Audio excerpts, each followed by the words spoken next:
24조 원이라는 막대한 예산을 들인 4대강 살리기 사업. 그런데 물을 막아야 할 4대강의 보 곳곳에서 벌써부터 물이 새고 있습니다.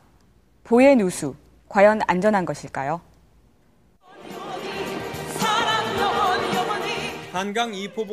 준공을 앞둔 4대강 주요 보들이 개방 행사를 통해 모습을 공개했습니다. 4대강은 생태계를 더 보강하고 환경을 살리는 그러한 강으로 태어났습니다. 그런데 개방 행사 얼마 전 상주보에서 이상한 흔적이 발견됐습니다. 개방 행사를 위해 강물을 채우자 콘크리트 고정보 수십 곳에 누수가 발생한 것입니다.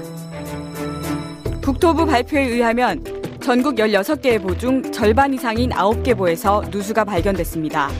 특히 낙동강 수계는 모든 보가 포함됐습니다. 그런 부분은 우리가 보수하면은 큰 문제 없이 안전에는 문제가 없다 하는 걸 보시면 되겠습니다. 정말 안전에는 문제가 없을까? 우리는 낙동강 수계의 보들을 찾아가 봤습니다. 누수 부위에 구멍을 뚫고 에폭시를 주입한 흔적입니다. 곳곳에서는 아직도 물이 새고 있습니다. 물을 막는 역할을 하는 고정보와 보의 기둥에서도 물이 새어나와 콘크리트가 젖어 있습니다. 누수 부위엔 균열처럼 보이는 틈도 발견됐습니다. 지금 누수가 됐을까요? 다 누수가 돼서 조금 물은 다 삐쳤죠. 그래서 다 잡았어요. 딴 데는 어떻게 해요? 뭐 여기 들어오면 그냥 뭐 장비들을 얘기하는 게 상관없다 얘기하지 뭐 장비. 관계자들은 현장 공개를 꺼려했습니다. 저희들 제한 개방하고 있어요. 개방 행사해도.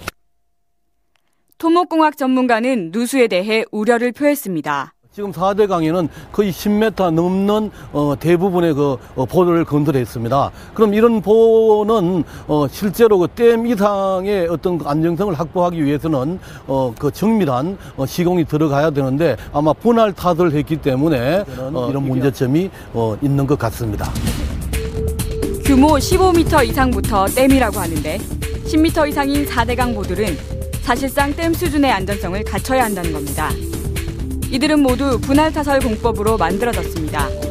콘크리트를 한 번에 타설하지 않고 여러 번에 걸쳐 쌓아 올리는 공법을 말합니다. 그런데 부실 시공으로 두 콘크리트 사이 시공 이음부에서 틈이 발생했다는 게 일부 전문가들의 주장입니다. 가장 많은 누수 흔적이 발견된 상주보의 시공사 관계자를 만나봤습니다. 콘크리트로 댐이나 보를 만들었을 때 이런 누수가 발생하는 게 자연스러운 걸까요? 네, 있을 수 있는 일이에요. 그러니까 콘크리트 특성상 처음에도 말씀드렸지만은 일단은 투수 개수라는 게 존재를 해서 일단 물이 어느 정도 침투를 하는 거를 기본 전제 조건으로 삼고 있는 상태고 콘크리트의 어떤 특성상 지금 딱히 나와 있는 방법이 없습니다. 그러나 전문가들의 의견은 달랐습니다. 거기에서는 어느 정도 균열이 발생하게 되어 있습니다. 그래서 이런 균열이 발생을 하는데 그것이 이 물이 새서는 안 되는 구조물일 경우에는 그러한 것들이 치명적이지 않게끔 설계를 이제 해야 되겠죠. 이번에 이렇게 물이 새고 있는 사진의 특성들을 보면은 시공 이연 부분에 있어서의 시공 부실에 의해서 물이 새고 있다. 그렇게밖에 이야기할 수 없는 상황입니다. 전문가들은 균열로 인해 당장 보가 붕괴되지는 않는다고 설명합니다. 그러나 장기적으로 보의 안전과 수명에 영향을 미칠 수 있다고 합니다. 이러면은 겨울에 크게 얼었다가 그다음에 봄에 이제 녹으면은 그 크랙 크기가 커질 수가 있는 거죠.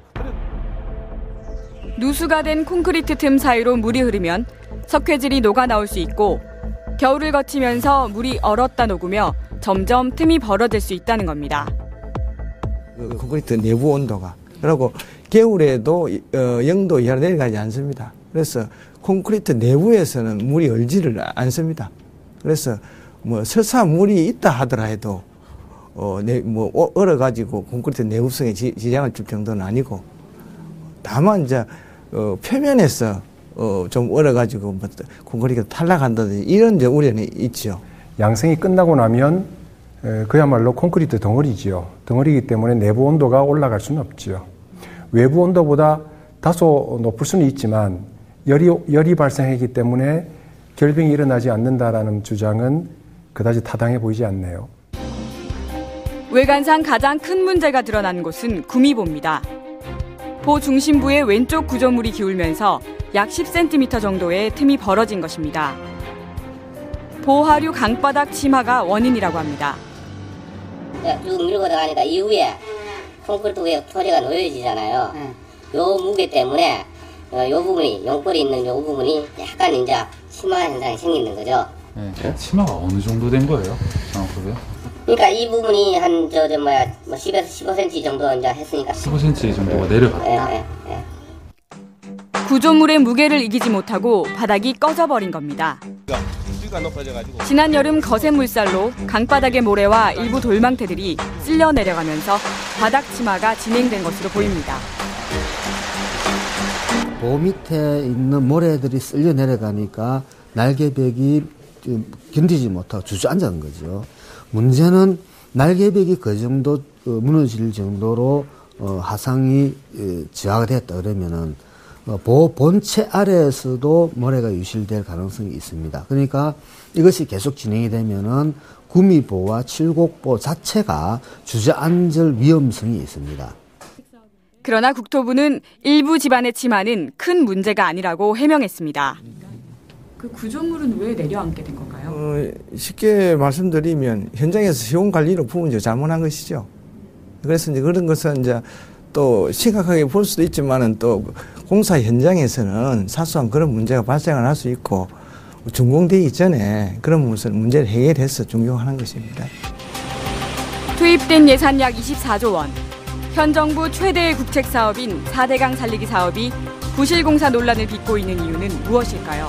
행정 절차를 좀 축소시켜가지고 발주가 바로 돼서 일이 바로 착수될 수 있도록 좀 해줬으면 좋겠다. 질풍노도처럼 몰아붙여야 된다. KTX 고속철도를 탄 것처럼 속도감을 느끼게 했어.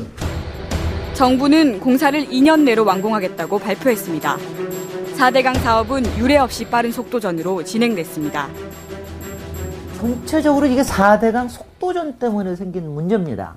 만약 이것을 1년 한 5개월 동안 하는 게 아니라 특히 우리나라는 겨울과 여름엔 우기가 있기 때문에 이것을 적어도 5, 6년, 7, 8년 걸려가지고 한다라고 했었으면은 이런 문제들은 절대로 안 생깁니다. 실제로 4대강 공사는 밤낮 없이 24시간 강행됐습니다. 낙동강에는 하루 17시간 근무한 곳도 있었습니다. 그러다 보니 안전사고도 줄을 이었습니다.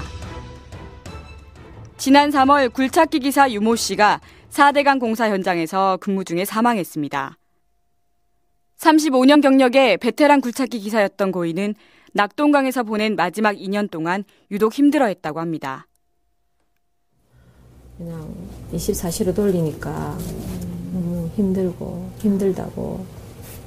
그래도 이제 버려야 되니까 일을 해야 되니까. 그러니까 한 번씩 명절 때 올라오면 그냥 뼈만 붙어 있어요. 살이라는 게 없고 피썩 말라가지고. 야,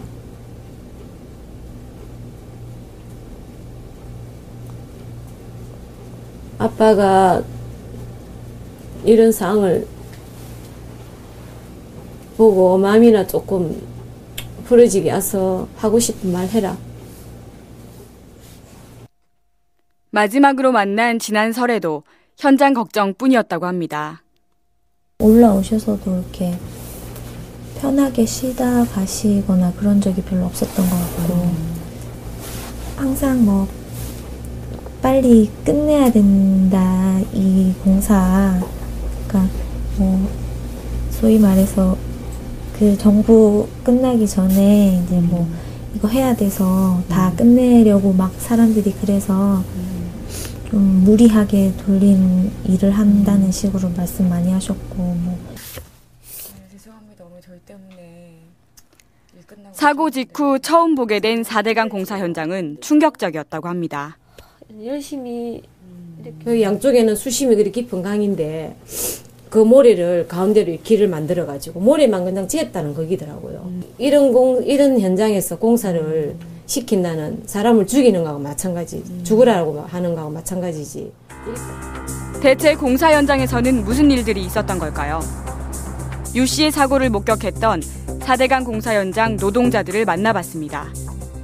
그때 사고 났을 때 저희들 왔었거든요. 왔는데 그 뭐 군사 작전도 아니고 양쪽에 다 카메라가 못 들어오게 해가지고 우리 저쪽 건대 쪽에 가시고 우리 조이부양이 그 깔대 숲에 숨어가지고 찍었다고 그 사진을 다 찍어가지고.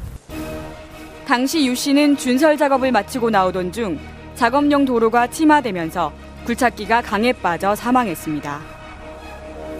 날이 풀리면서 지반이 약해져 사고 위험이 큰데도 3월 중으로 준설 작업을 완료하기 위해 공사를 강행했다는 비판이 쏟아졌습니다.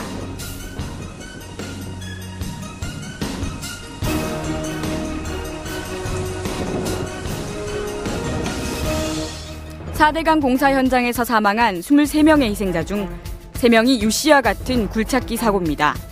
모두 준설 작업 중에 사망했습니다. 그때 그 부분은 아마 그 사고를 당한 사람이 부주의해서 그런 걸 알고 있습니다. 개인의 부주의만으로 벌어진 사고일까?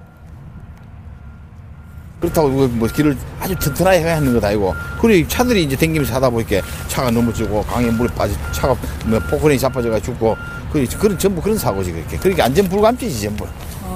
빨리 해야 되기 때문에 어쩔 수 없잖아요. 빨리 하려고 이렇게.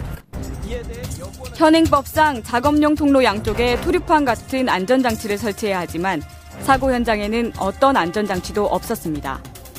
촬영 중에도 강 중간에서 안전장치 없이 작업 중인 굴착기를 쉽게 볼 수 있었습니다. 굴착기의 생김새도 조금 달랐습니다.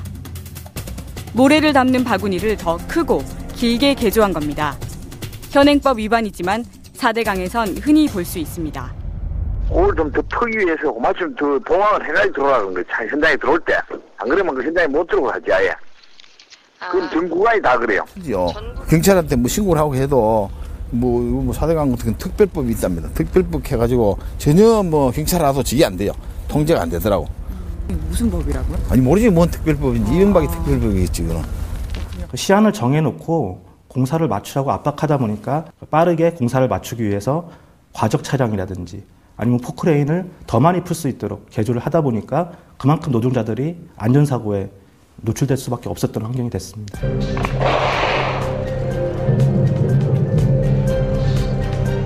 많은 논란과 국민적 관심 속에서 시작된 4대강 살리기 사업. 완공을 앞두고 다시 한번 밀어붙이기식 속도전이라는 비판에 휩싸이고 있습니다. 하천시설은 예측 불가능한 자연의 영향을 받는 시설입니다. 그렇기 때문에 다른 시설보다 더 보수적이고 엄격한 기준으로 바라봐야 합니다. 장기적인 안목에서 진단이 필요하다면 시간을 들여서라도 철저히 진단해야 할 것입니다.